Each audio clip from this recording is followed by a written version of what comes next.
ঘুম থেকে ওঠার পরে তাকে আমি জিজ্ঞাসা করেছিলাম, বাবাই এখন কি খাবি? সে বলে মাউমিন।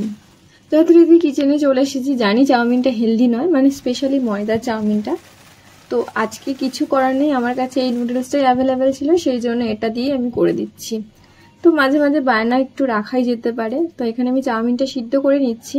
তোমাদের বাড়িতে যদি কারোর আটার নুডলস থাকে তো তোমরা সেম রেসিপিটা দিয়েই করে দিতে পারো।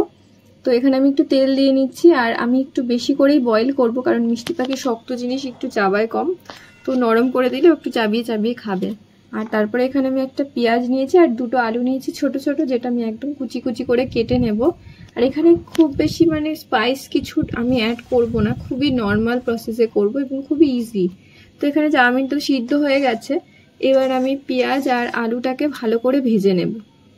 আমি খুবই কম তেল দিয়ে করব, তো যতটা কম তেলে পারা যায় আমি এখানে রিফাইন তেল ইউজ করছি, তোমরা চাইলে অলিভ অয়েলও ইউজ করতে পারো। এখানে দেখো আমি আলুগুলোকে ছোট্ট ছোট্ট টুকরো করে কেটে নিয়েছি যাতে তাড়াতাড়ি হয়ে যায়, কারণ ঘুম থেকে উঠে গেছে, আমাকে যত তাড়াতাড়ি সম্ভব এটা বানাতে হবে। তো এখানে আলু আর পেঁয়াজটাকে আমি ভেজে নিচ্ছি। কিছু এখানে মশলা অ্যাড হবে না, আগেই বলেছি। আমি এখানে গোলমরিচের গুঁড়ো করে রেখেছি, সেটাই দিয়ে দেবো একটুখানি, আর নুন আমি দেবো। এই দুটো জিনিস দিয়ে খুব ভালো করে ভেজে নেব আমি পেঁয়াজ আর আলুটা। একটু ভাজা ভাজা হয়ে গেলে আমি এর মধ্যে ওই সিদ্ধ করে রাখা চাউমিনটা দেব।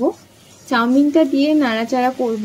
মিষ্টি পাখি ছোটবেলা থেকে একটু এরকম খাবার খেতে পছন্দ করে, যেগুলো হেলদি নয় সেগুলোই সে ভালোবাসে, এবং যেগুলো হেলদি সেগুলো সে একদমই পছন্দ করে না। মানে আমি অনেকটা এরকম, সেই জন্যই হয়তো এরকম হয়েছে।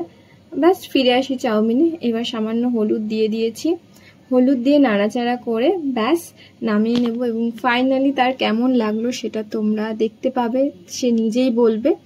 তো চলো তোমরাও এই রেসিপিটা ট্রাই করতে পারো, আর যারা খুব হেলথ কনসিয়াস বা বেবিদের একটুও দেবে না ভাবছো তারা এটা স্কিপ করতে পারো। মামামের দিকে তাকাও। চলো দেখা হচ্ছে অন্য কোনো ভিডিওতে। কেমন বানিয়েছে মাম্মি? ভালো কেমন বানিয়েছে মাম্মা? ভালো বানিয়েছে, ভালো বানিয়েছে। ওলে বাবা তাহলে